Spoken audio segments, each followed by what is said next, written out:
Hello बच्चों, welcome to my channel. आज हम सभी लोग करेंगे क्लास 8 का chapter number 11 force and pressure. ठीक है बच्चों। बच्चों हमारा फोर्स क्या होता है वो आपको तो पता ही होगा। फोर्स क्या होता है? एक पुश और एक पुल, धक्का देना और धक्का लगाना, ये हमारा फोर्स होता है। ठीक है। अब मैं आपको फोर्स के एग्जांपल बताता हूँ बच्चों। देखो तो हमारा पहला एग्जांपल है, मान लो आपके आगे एक ट्रॉली रखी है और आपको उसको आगे मूव करना है, तो आप क्या करते हो? पुश करते हो ना। तो उसमें हम क्या लगाते हो? फोर्स लगाते हो, तभी तो ट्रॉली आगे मूव करेगी। ठीक है। अब मान लो वो ट्रॉली आपके आगे से आपके पीछे आ गई और आपको उसे खींच के आगे ले जाना है। ठीक है। तो उसमें क्या लग रहा है? पुल लग रहा है। तो पुल क्या हमारा फोर्स ही लग रहा है ना। हम किसी फोर्स के कारण तो उसे खींच पा रहे हैं ना। वो फोर्स कौन लगा रहा है? हम लगा रहे हैं। ये इसका एग्जाम्पल है। ठीक है, फोर्स का। और बहुत सारे एग्जाम्पल है आपके डेली लाइफ में फोर्स का। ठीक है। जैसे बैट बॉल में, जैसे बॉल आपके बैट पे पड़ती है तो आप क्या करते हो? बैट से उसे फोर्स मारते हो कि वो ज़्यादा दूर तक जाए। ये भी किसका एग्जाम्पल है? बोलो। ये तो फोर्स का एग्जाम्पल है ना। अब हम देखते हैं बच्चों, जो नेक्स्ट। हमारा फोर्स होता है उसका सिंबल हम एफ से रिप्रेजेंट करते हैं, कैपिटल एफ से। ठीक है बच्चों, स्मॉल एफ मत करना यूज, कैपिटल एफ करना यूज। और जो हमारा फोर्स होता है बच्चों, उसकी यूनिट होती है हमारी न्यूटन। ठीक है। क्योंकि जो फोर्स था वो न्यूटन ने ही दिया था। ठीक है। इसलिए उसकी नाम के हुनर पे हमने फोर्स की यूनिट न्यूटन में रख दी। और जो हमारी न्यूटन यूनिट है ना, वो हमारी एसआई यूनिट है। ठीक है। अगर हमें सीरियस यूनिट में फोर्स को लिखना है तो हम डायन लिखेंगे, डायन। असली भूत वाली डायन नहीं, DYNE वाली डायन। ठीक है। और जो हमारा फोर्स होता है उसका जो फॉर्मूला होता है वो होता है मास इनटू एक्सेलरेशन। ठीक है। आप मास तो पता होगा आपको क्या होता है? मास है ना। जो एक्सेलेरेशन होता है आप उसको अभी थोड़े दिनों के लिए स्पीड ही मान लो। एक तरह की एक्सेलेरेशन क्या है? एक तरह की स्पीड है। ठीक है। वो आप एक्सेलेरेशन को डिटेल में क्लास 9 में पढ़ोगे, वहाँ सीख जाओगे कि एक्सेलेरेशन क्या होता है। पर अभी क्लास 8 के लेवल से आप इसको, और ओलंपियाड के लेवल से आप एक्सेलेरेशन को स्पीड समझ लीजिए। ठीक है। तो फोर्स क्या होता है? Mass into acceleration. अगर आपको कोई भी न्यूमेरिकल मिलता है ओलंपियाड में तो वहाँ आपको मास की वैल्यू दी होगी और एक आपको एक्सेलेरेशन की वैल्यू दी होगी, तो आपको बोलेगा फोर्स निकालो। ठीक है। मास और एक्सेलेरेशन को मल्टीप्लाई करो तो फोर्स आ गया। अगर आपको फोर्स की वैल्यू दी होगी या मास की वैल्यू दी होगी और एक्सेलेरेशन की वैल्यू नहीं दी होगी, तो आप acceleration is equal to F/m से निकाल सकते हो, डिवाइड करके। ठीक है। बस रीअरेंज किया मैंने। ठीक है। अब आते हैं नेक्स्ट कि क्या क्या इफेक्ट होते हैं। किसके इफेक्ट? फोर्स के। फोर्स क्या क्या चीज़ें कर सकता है? फोर्स जो हमारा है वो किसी भी ऑब्जेक्ट की स्पीड चेंज कर सकता है। एग्जाम्पल, जैसे एक बंदा बहुत तेज़ सगे चला रहा आगे पीछे और आपको आगे गुस्सा। आपने जो पीछे जहाँ पे इंसान बैठते हैं, इंसान थोड़ी जानवर बैठेगा, तो आपने वो पीछे वाला हिस्सा पीछे से ज़ोर से खींच दिया पीछे की तरफ। तो उससे क्या हुआ? वो पहले बहुत स्पीड से आ रहा था, अब उसकी स्पीड क्या हो गई? कम हो गई है ना। तो फोर्स ने यहाँ का क्या काम किया? स्पीड में चेंज किया। या मान लो एक आदमी आपके आगे बहुत स्लो लगे चला रहा है और आपको गुस्सा आया, आपने उसे पीछे से धक्का दिया। तो उसकी पहले स्पीड स्लो थी, अब क्या हुई? उसकी स्पीड तेज हो गई। तो फोर्स ने क्या किया? स्पीड चेंज की, है ना। अब आते हैं हम सेकंड में, जो हमारा फोर्स है और डायरेक्शन भी चेंज कर सकता है। अब आप बोलोगे कैसे कर सकते हैं डायरेक्शन चेंज? इसका मैं आपको एग्जांपल देता हूँ कि फोर्स हमारा डायरेक्शन कैसे चेंज करता है। मान लो आप क्रिकेट खेल रहे हो। क्या खेल रहे हो? क्रिकेट। फुटबॉल नहीं खेल रहे, क्रिकेट खेल रहे हो। ठीक है, ध्यान से सुनो। और आपके सामने से एक बॉल आई। क्या आई? बॉल। हाथी नहीं, आपके सामने बॉल आई। ठीक है। जैसे बॉल तो एक पार्टिकुलर स्ट्रेट लाइन में आएगी ना। मान लो स्ट्रेट लाइन में कोई बॉल फेंक रहा है। ठीक है। और आपने घुमा के मारा छक्का, सिक्स मारा, तो बॉल की क्या हुई? डायरेक्शन चेंज हुई। ठीक है। डायरेक्शन किस चीज़ चेंज हुई? क्योंकि हमने बैट में कोई ऐसा फोर्स लगाया, बहुत ज़्यादा फोर्स लगा कि बॉल की स्ट्रेट आने वाला डायरेक्शन हमने कर्व में तब्दील कर दिया, कन्वर्ट कर दिया। ये राउंड में या स्पेरिकल में कन्वर्ट कर दिया। ठीक है। और एक और एग्जांपल, मान लो आपके पास, आप गोल कीपर हो और आपके सामने एक बंदा किक मारता है आपकी गोल में, स्ट्रेट मार रहा है। ठीक है। जब आपसे हाथ से रुकोगे, हाथ से रुक के मान लो दूर चली गई, तो उस केस में भी क्या हो रहा है? आपकी फोर्स की डायरेक्शन चेंज हो रही है ना, है ना। अब आते हैं हम नेक्स्ट इफेक्ट ऑफ फोर्स के बारे में। Force can change the shape of object. Force किसी भी ऑब्जेक्ट की शेप चेंज कर सकता है।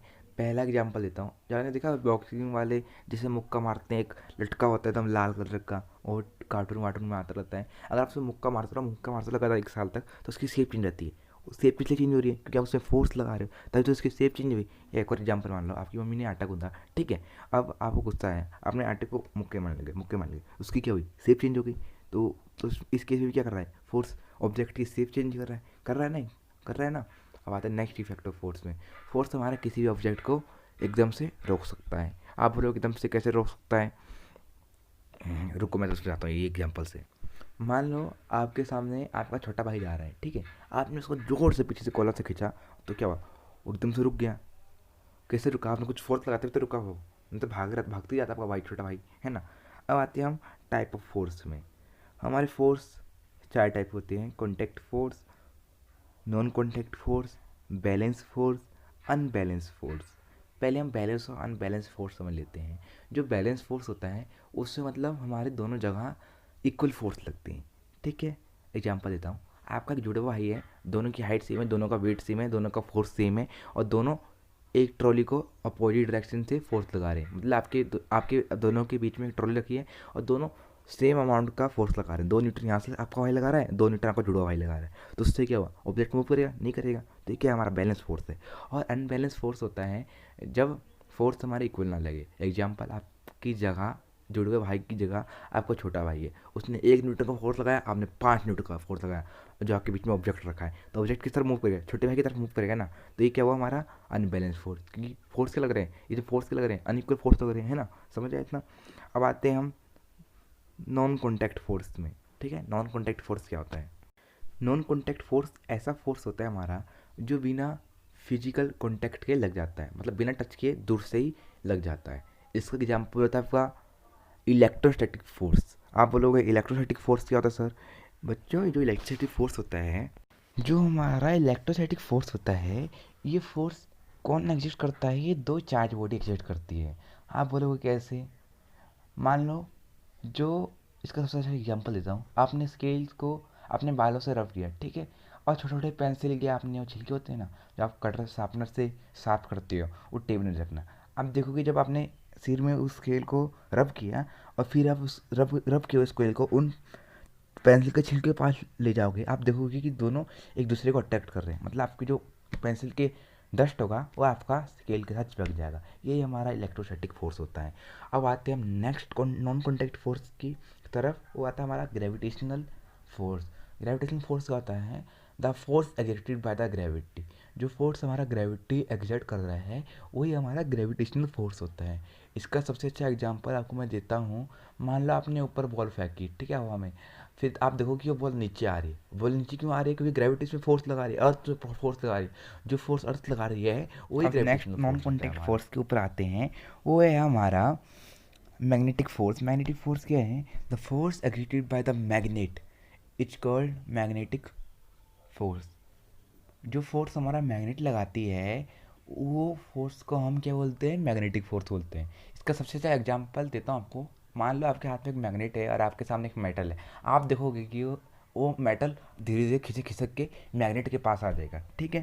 तो क्यों आ रहा है? क्योंकि मैग्नेट उस पर फोर्स लगा रही है ना, उस मेटल पे, है ना। अब आते हैं हम कॉन्टैक्ट फोर्स में। कॉन्टैक्ट फोर्स क्या होते हैं? ये ऐसे फोर्स होते हैं जो फिजिकली टच होकर लगते हैं, ठीक है। अगर आप उनको टच नहीं करोगे तो कोई इनमें फोर्स नहीं लगेगा। अब आपको मैं कॉन्टैक्ट फोर्स का एग्जांपल देता हूँ। कॉन्टैक्ट फोर्स का एग्जांपल है, मतलब आपके सामने आपने हवा में पेपर उछाला और आपने पेपर को मुक्का मारा। अब देखो कि पेपर बहुत आगे जाके गिरा। वो कैसे हुआ? क्योंकि वो कॉन्टैक्ट में आके फोर्स लगा ना। जब वो आपके कॉन्टैक्ट में है तभी तो आपने उसको फोर्स ट्रांसफ़र किया, है ना। तो ये क्या है? हमारा कॉन्टैक्ट फोर्स का एग्जाम्पल। कॉन्टैक्ट फोर्स हमारे 2 टाइप के होते हैं। पहला फ्रिक्शनल फोर्स। फ्रिक्शनल फोर्स क्या होता है, या फ्रिक्शन क्या होता है? ये ऐसा होता है कि फ्रिक्शन हमारा, जब भी कोई आप किसी डायरेक्शन में फोर्स लगाते हो तो फ्रिक्शनल फोर्स उस चीज़ का अपोज करता है, उस चीज़ को उल्टा करता है। मतलब आपने ट्रॉली आगे की तरफ खींची तो एक ऐसा फोर्स लगेगा आपके ऊपर जो आपको ट्रॉली आगे खींचने से रोकेगा, ठीक है। वही हमारा क्या होता है? फ्रिक्शनल फोर्स होता है। अब आते हैं जो हमारा नेक्स्ट फोर्स के टाइप होता है, वो होता है हमारा अप्लाइड फोर्स। ये हम किसी भी चीज़ में अप्लाई करते हैं। जैसे कि आप एक चीज़ रेस्ट में थी, आपने उससे फोर्स लगाया, वो मोशन में चली गई, ठीक है। ये भी किसका एग्जांपल है? अप्लाइड फोर्स का। अब आते हैं हम प्रेशर। क्या होता है? प्रेशर हमारा वो फोर्स होता है, ये भी एक टाइप का फोर्स होता है, पर इसको हम प्रेशर बोलते हैं, जो परपेंडिकुलर डायरेक्शन में एक पार्टिकुलर एरिया में लगता है। मतलब 90 डिग्री में होके एक पार्टिकुलर एरिया में जो फोर्स नीचे की तरफ लगता है, नीचे की तरफ, उसको हम क्या बोलते हैं? प्रेशर। जो हमारा प्रेशर का फॉर्मूला होता है वो फोर्स पर यूनिट एरिया होता है। मतलब force sorry pressure is equal to force divided by area. ठीक है, अब आते हैं हम नेक्स्ट फोर्स जो आता है वो है हमारा atmospheric pressure. The force exerted by the air is called atmospheric pressure. जो फोर्स हमारी एयर लगाती है उसको हम एटमॉस्फेरिक प्रेशर बोलते हैं। ठीक है, ओके, हमारा chapter end. Bye bye, tata, bye bye.